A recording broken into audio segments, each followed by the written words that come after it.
नमस्कार दोस्तों, इस वीडियो में आप यूपी टेट 2021 जिसकी परीक्षा 23 जनवरी 2022 को संपन्न हुई थी उस पेपर के इन्वायरमेंटल स्टडीज पार्ट का कंप्लीट सोल्यूशन देखने जा रहे हैं। यदि आप यूपी टेट 2021 के पूरे पेपर का सोल्यूशन देखना चाहते हैं तो इस वीडियो के समाप्त होने के बाद से इस वीडियो का डिस्क्रिप्शन जरूर चेक करिएगा। चलिए दोस्तों, आज के इस महत्वपूर्ण वीडियो को प्रारंभ करते हैं। पहला प्रश्न पूछा गया था, WWF से क्या आशय है? तो WWF का फुल फॉर्म होता है वर्ल्ड वाइल्ड लाइफ फंड। इसका जो आधुनिक नाम है, जो नया नाम है, वो है world wide fund for nature, जिसे हिंदी में प्रकृति के संरक्षण हेतु विश्वव्यापी कोष कहा जाता है। WWF का गठन 1961 ईस्वी में हुआ था। ये पर्यावरण के संरक्षण, अनुसंधान और रख रखाव संबंधी विषयों पर कार्य करता है। ठीक है, और इसका उद्देश्य जो है वो पृथ्वी के पर्यावरण क्षरण को रोकना और एक ऐसे भविष्य का निर्माण करना जिसमें मनुष्य प्रकृति के साथ सामंजस्य स्थापित कर सके, इसका प्रमुख उद्देश्य होता है। तो अगर आपसे WWF का नया नाम पूछा जाए तो याद रखिएगा, WWF का नया नाम है world wide fund for nature और WWF का पुराना नाम क्या था? वर्ल्ड वाइल्ड लाइफ फंड, जिनका गठन 1961 में किया गया था। उत्तर हो जाएगा ऑप्शन नंबर 4। अगला प्रश्न पूछा गया था, फूलों की घाटी अवस्थित है? तो इसका उत्तर हो जाएगा ऑप्शन नंबर 3, उत्तराखंड में। उत्तराखंड राज्य के गढ़वाल क्षेत्र के चमोली जिले में ये फूलों की घाटी राष्ट्रीय उद्यान स्थित है। ठीक है, अब इसकी खोज कैसे हुई? तो इसकी खोज का श्रेय जो जाता है वो फ्रैंक स्मिथ को जाता है। एक्चुअली जो फूलों की घाटी है वो चारों तरफ पर्वतों से घिरी हुई है और फ्रैंक स्मिथ जब 1931 में सफल अपने अभियान से लौट रहे थे तो वो अपना रास्ता खो दिए थे और फूलों की सुगंध से आकर्षित होकर के वो यहाँ पर पहुंचे थे। इन फूलों से आकर्षित होकर ही उन्होंने इसे फूलों की घाटी का नाम दिया था, जो कि उत्तराखंड में स्थित है। अगला प्रश्न पूछा गया था, भारत में निम्नलिखित में से कौन सी एजेंसी मुख्य रूप से प्रदूषण के मापन से संबंधित है? तो इसका उत्तर हो जाएगा ऑप्शन नंबर 1, केंद्रीय प्रदूषण नियंत्रण बोर्ड। भारत के केंद्रीय प्रदूषण नियंत्रण बोर्ड का गठन एक संवैधानिक संगठन के रूप में हुआ था। जल अधिनियम 1974 के अंतर्गत सितंबर 1974 में इसका गठन किया गया था। इसके बाद से केंद्रीय प्रदूषण नियंत्रण बोर्ड को वायु अधिनियम 1981 के अंतर्गत शक्तियां और कार्य सौंपे गए थे। तो उत्तर हो जाएगा ऑप्शन नंबर 1, केंद्रीय प्रदूषण नियंत्रण बोर्ड। अगला प्रश्न पूछा गया था, कोटोपाक्सी एक जागृत ज्वालामुखी है जो अवस्थित है। पूछा जा रहा है किस पर्वत पर स्थित है ये? तो ये एंडीज पर्वत में स्थित है। ऑप्शन नंबर 4 इसका बिल्कुल सही जवाब हो जाएगा। अगला प्रश्न पूछा गया था, तिब्बत की सांगपो नदी भारत में किस नाम से जानी जाती है? तो भारत में इसे ब्रह्मपुत्र के नाम से जाना जाता है। तिब्बत में इसका पूरा नाम होता है यारलुंग सांगपो, जिसकी कुल लंबाई 2880 किलोमीटर है। इसमें से लगभग 1625 किलोमीटर का इलाका तिब्बत में पड़ता है और इस नदी का लगभग 918 किलोमीटर का एरिया भारत में पड़ता है। भारत में इसे सियांग, दिहांग और ब्रह्मपुत्र के नाम से जाना जाता है। दिए गए विकल्प में देखिए ब्रह्मपुत्र आपको दिया गया है, इस वजह से ब्रह्मपुत्र ऑप्शन सही हो जाएगा। अगला प्रश्न पूछा गया था, सर्वाधिक जैव विविधता पाई जाती है?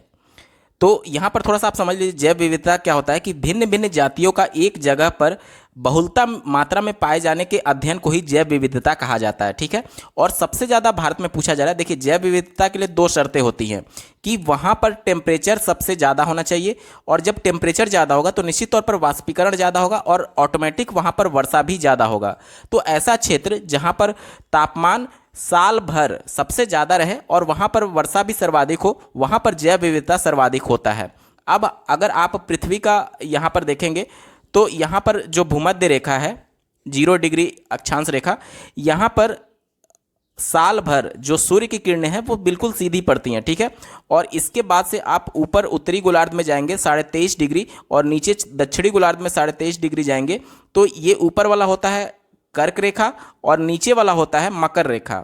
ठीक है, तो यहाँ पर सूर्य की किरणें सीधी पड़ती हैं और लेकिन इसके ऊपर जब आप जाएंगे यहाँ पर और नीचे जब आप जाएंगे तो यहाँ पर सूर्य की किरणें तिरछी पड़ने लगती हैं। ठीक है, तो ये वाला जो एरिया है पूरा, जो कि उष्ण कटिबंध बोला जाता है, 23.5 डिग्री उत्तरी गोलार्ध से 23.5 डिग्री दक्षिण गोलार्ध में, यहाँ पर सूर्य की किरणें सबसे ज़्यादा पड़ती हैं, यानी साल भर यहाँ पर तापमान सबसे ज़्यादा रहता है। ठीक है, और तापमान ज़्यादा होने की वजह से यहाँ पर वर्षा भी सर्वाधिक होगा, यानी यही वो क्षेत्र है जहाँ पर जैव विविधता सबसे ज़्यादा पाई जाएगी। लेकिन चूंकि बात की जा रही है सर्वाधिक और एक एग्जैक्ट पॉइंट पूछा जा रहा है भारत में आपसे, ठीक है। तो जो भारत की स्थिति है, भारत से आपको ज्ञात होगा कि कर्क रेखा होकर के गुजरती है, ठीक है। और भारत का जो दक्षिणम छोर होगा वह भूमध्य रेखा के आसपास या फिर उसके नज़दीक, यानी भूमध्य रेखा से जो नज़दीक वाला एरिया होगा वहाँ पर जैव विविधता सबसे ज़्यादा होगी। क्यों? क्योंकि वहाँ पर तापमान सबसे ज़्यादा होगा साल भर और वर्षा भी सबसे ज़्यादा होगी। तो जो भारत का एक राज्य केरल यहाँ पर पड़ता है, वहाँ पर सबसे ज़्यादा जैव विविधता पाई जाएगी। और केरल में भी अगर बोला जाए तो वहाँ में शांत घाटी में सबसे ज़्यादा जैव विविधता पाई जाती है भारत में। उत्तर हो जाएगा ऑप्शन नंबर 4 शांत घाटी। उम्मीद करता हूँ आपको अच्छे से समझ में आया होगा। अगला प्रश्न पूछा गया था एलपीजी के संदर्भ में क्या असत्य है, ठीक है। पहला देखिए उच्च ऊष्मीय मान, ये बिल्कुल सत्य है, इस वजह से उत्तर नहीं होगा क्योंकि नेगेटिव आपसे पूछा जा रहा है। दूसरा देखिए एक स्वच्छ ईंधन है, बिल्कुल सही है, कोई भी प्रदूषण नहीं होता है, इस वजह से उत्तर नहीं होगा क्योंकि आपसे असत्य पूछा गया है। चौथा देखिए नीले लौ के साथ जलती है, ये भी बिल्कुल सही है, इस वजह से उत्तर नहीं होगा।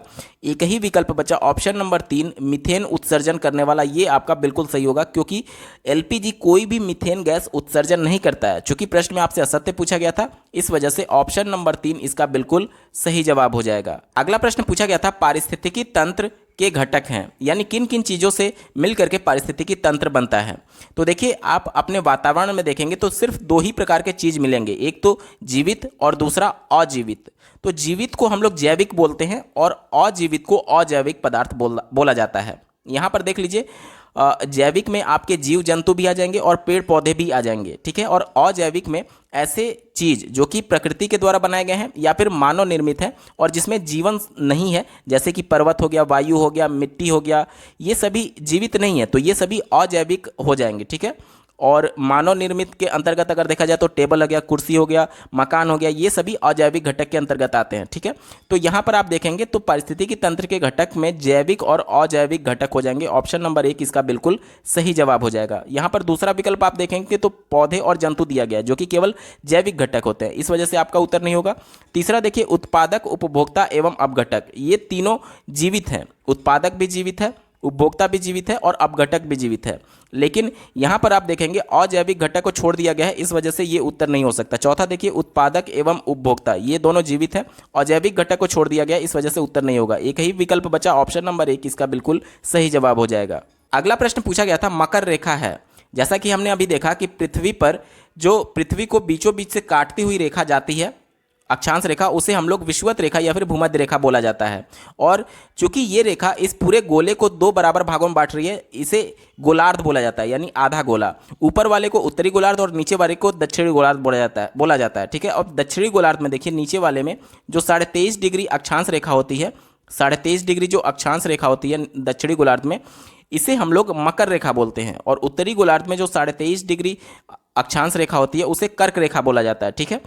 यहाँ पर देखिए विकल्प से आपको स्पष्ट होगा कि ये कि किस गोलार्ध की बात की जा रही है। यहाँ पर नॉर्थ दिया गया, यहाँ पर साउथ दिया गया। प्रश्न में चूंकि मकर रेखा की बात की गई थी जो कि 23.5 डिग्री साउथ यानी दक्षिणी गोलार्ध में होता है, ऑप्शन नंबर 4 इसका बिल्कुल सही जवाब हो जाएगा। यहाँ पर देखिए दूसरे विकल्प में आप कंफ्यूज मत होइएगा क्योंकि यहाँ पर ना तो साउथ दिया है ना तो नॉर्थ दिया गया, इस वजह से ये विकल्प नहीं होगा। और तीसरे वाले में देखिए यहाँ पर 23.5 डिग्री नहीं दिया गया है, इस वजह से नहीं होगा। और पहले वाले विकल्प में देखेंगे नॉर्थ दिया गया है जो कि कर्क रेखा होता है, लेकिन प्रश्न में मकर पूछा गया था, इस वजह से ये भी नहीं होगा। एक ही विकल्प बचा, ऑप्शन नंबर 4 इसका बिल्कुल सही जवाब है। अगला प्रश्न पूछा गया था इकोसिस्टम शब्द का प्रयोग सर्वप्रथम किसने किया। तो इसका सर्वप्रथम प्रयोग जो किया था वो डॉक्टर A.G. टांसले के द्वारा किया गया था। ऑप्शन 1 इसका बिल्कुल सही जवाब होगा। अगला प्रश्न पूछा गया था ध्रुव तारा कहा जाता है। तो उत्तरी तारे को ध्रुव तारा कहा जाता है। दुनिया के किसी भी कोने से यानी अधिकतर जगहों से ध्रुव तारा पृथ्वी के उत्तरी ध्रुव के ऊपर स्थित प्रतीत होता है। इसी वजह से इस तारे का प्रयोग दिशा निर्धारण में भी किया जाता है। पहले जब दिशाओं का ज्ञान नहीं होता था या फिर कंपास नहीं होते थे तो ध्रुव तारा का प्रयोग करके जो यात्री थे वो यात्रा करते थे।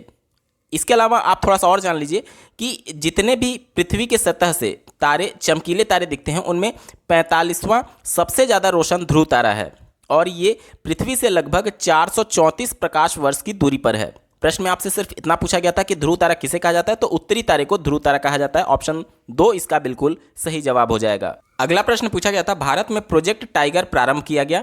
तो ये 1973 ईस्वी में प्रारंभ किया गया था। ऑप्शन 1 इसका बिल्कुल सही जवाब हो जाएगा। बात करेंगे प्रश्न संख्या 133 की कान्हा राष्ट्रीय उद्यान भारत के किस राज्य में स्थित है? इसका उत्तर हो जाएगा ऑप्शन नंबर 1 मध्य प्रदेश। कान्हा शब्द कन्हार से बना हुआ है, जिसका स्थानीय भाषा में अर्थ होता है चिकनी मिट्टी। यहाँ पाई जाने वाली मिट्टी के नाम से ही इस स्थान का नाम कान्हा पड़ा था। अगला प्रश्न पूछा गया था, लखनऊ समझौता 1916 किन दो के मध्य हुआ था? तो ये कांग्रेस व मुस्लिम लीग के मध्य हुआ था। ऑप्शन नंबर 2 इसका बिल्कुल सही जवाब है। बात करेंगे प्रश्न संख्या 135 की। जंगली गधों का अभ्यारण्य कहाँ है? तो ये गुजरात में है। ऑप्शन नंबर 1 इसका बिल्कुल सही जवाब होगा। गुजरात के कच्छ के रण में ये अभ्यारण्य स्थित है, जो कि 4,954 किलोमीटर क्षेत्र में फैला हुआ है। इसमें विभिन्न प्रजाति के जंतु और पक्षी पाए जाते हैं, जिनमें भारतीय जंगली गधे की लुप्त प्राय प्रजाति के साथ साथ चिंकारा, कैराकल्स और एशिया के विशालतम नीलगाय पाए जाते हैं। तो प्रश्न में जंगली गधों की बात की गई थी। ऑप्शन नंबर 1 गुजरात इसका बिल्कुल सही जवाब है। बात करेंगे अगले प्रश्न की। पूछा गया है, घास भूमि क्षेत्र के परितंत्र के खाद्य श्रृंखला में सबसे उच्चतम स्तर का उपभोक्ता होता है? तो यहाँ पर देख लीजिए, इसका उत्तर पीएनपी के द्वारा मांसाहारी को माना गया था। लेकिन अगर घास भूमि क्षेत्र में सबसे उच्च स्तर का उपभोक्ता की बात करें, तो अगर वहाँ पर मांसाहारी कोई जंतु किसी शाकाहारी जंतु को खा लेता है, तो भले ही मांसाहारी उच्च स्तर का है, लेकिन जब वो मांसाहारी जंतु की मृत्यु होगी तो उसको नष्ट कौन करेगा? जीवाणु नष्ट करेंगे। तो इस वजह से जो ये पेपर 2021 वाला हुआ था, ये वर्ष 2017 का पेपर हूबहू रिपीट हुआ था। तो 2017 में जब ये मामला माननीय सुप्रीम कोर्ट से निस्तारित किया गया, तो उसमें उन्होंने जीवाणु को भी ऑप्शन सही मान लिया था। यानी उस समय पीएनपी ने मांसाहारी और जीवाणु दोनों विकल्पों को सही माना था। तो इस बार के यूपी टेट के रिवाइज्ड आंसर की में पीएनपी ने मांसाहारी को सही माना है। ऑप्शन नंबर 1 इसका बिल्कुल सही जवाब होगा। अगला प्रश्न पूछा गया है, वायुमंडल का प्रमुख स्तर जो पृथ्वी के सबसे पास है? तो पहला जो वायुमंडल का स्तर होता है वो क्षोभ मंडल कहलाता है। ऑप्शन नंबर 1 इसका बिल्कुल सही जवाब होगा। बात करेंगे प्रश्न संख्या 138 की। भारतीय संसद द्वारा जैव विविधता अधिनियम पारित किया गया था, तो ये 11 दिसंबर 2002 को पारित किया गया था। ऑप्शन 3 इसका बिल्कुल सही जवाब होगा। बात करेंगे प्रश्न संख्या 139 की। निम्नलिखित में से कौन सी कृषि करने की प्रक्रिया पर्यावरण संरक्षण में सहायक है?